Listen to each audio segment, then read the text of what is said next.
The New South Wales Modern History syllabus defines imperialism as where one country possesses, governs or controls other countries beyond its own borders. So basically, imperialism is when a more powerful country doesn't have stuff, but wants stuff. It takes that stuff of less powerful countries, controls them, and then has stuff. Imperialism is considered one of the main causes of World War I. Basically, it goes like this. During the 18th and 19th centuries, imperialism was driven by two main factors. Firstly, there was nationalism. The bigger an empire was, the stronger and more evolved its people must be. Keep in mind that Darwinism and social Darwinism supported the idea of survival of the fittest, so taking over a weaker country meant that the conquered country was weaker, and imperialism was evolution in action.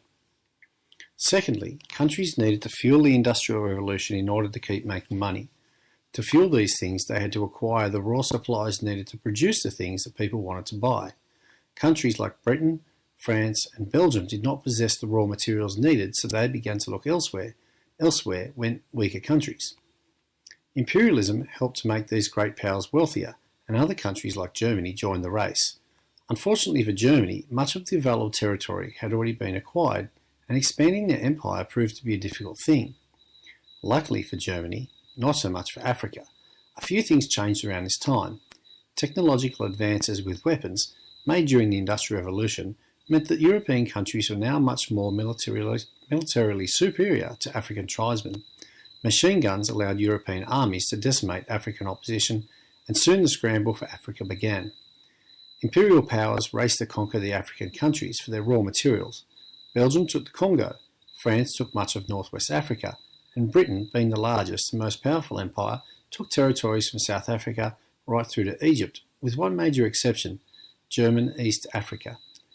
Germany had taken a number of territories in Africa, but German East Africa was arguably the biggest thorn in Britain's side. It was a problem for Britain. Some British industrialists had plans to build a railway from north to south through Africa, and Germany effectively blocked them. This scramble for empire in Africa also sparked a number of diplomatic incidents. Two major events occurred in Morocco. While Morocco was not a French colony, it was very much surrounded by French interests. In 1905, Kaiser Wilhelm travelled to the Moroccan city of Tangiers, where he delivered a speech supporting Moroccan independence. This was seen as an antagonistic move by the French. Diplomatic tension arose. Later, in 1911, while the French were suppressing a rebellion in Morocco, the Germans landed an armed vessel at the Moroccan port of Agadir, a landing made without French permission. This incident triggered a strong reaction from the French and brought France and Germany, the old enemies, to the brink of war. These acts of German provocation were not actually designed to encroach into Morocco or expand its empire, rather to drive a wedge between France and Britain. However, it had the opposite effect, strengthening the Anglo-French alliance and intensifying criticism of German imperialism in both France and Britain. So as you can see, imperialism caused tension between major powers and strengthened the alliance system, which was another one of the causes of World War I. Created using Powtoon.